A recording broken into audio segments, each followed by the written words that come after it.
The film which you are about to see is an account of the tragedy which befell a group of 5 youths, in particular, Sally Hardesty and her invalid brother, Franklin. It is all the more tragic in that they were young.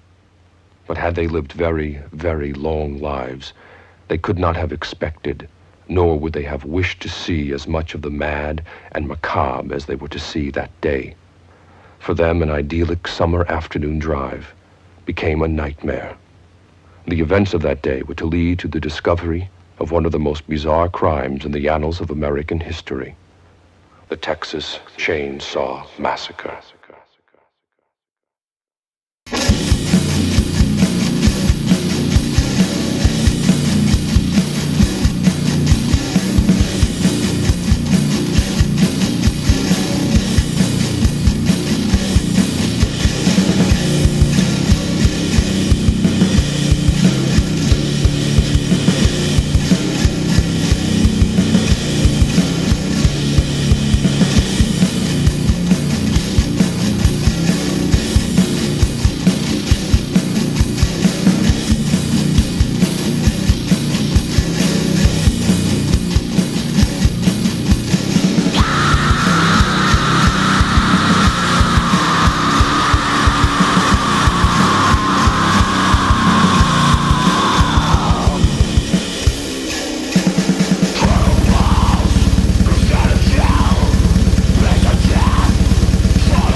The next morning, the one survivor, Sally Hardesty Enright, was picked up on a roadside, blood-caked and screaming murder. Sally said she had broken out of a window in hell. The girl babbled a mad tale. A cannibal family in an isolated farmhouse, chainsawed fingers and bones, her brother, her friends hacked up for barbecue, chairs made of human skeletons. Then she sank into catatonia. Texas lawmen mounted a month-long manhunt but could not locate the macabre farmhouse. They could find no killers and no victims, no facts, no crime.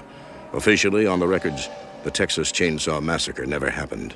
But during the last 13 years, over and over again, reports of bizarre, grisly chainsaw mass murders have persisted all across the state of Texas.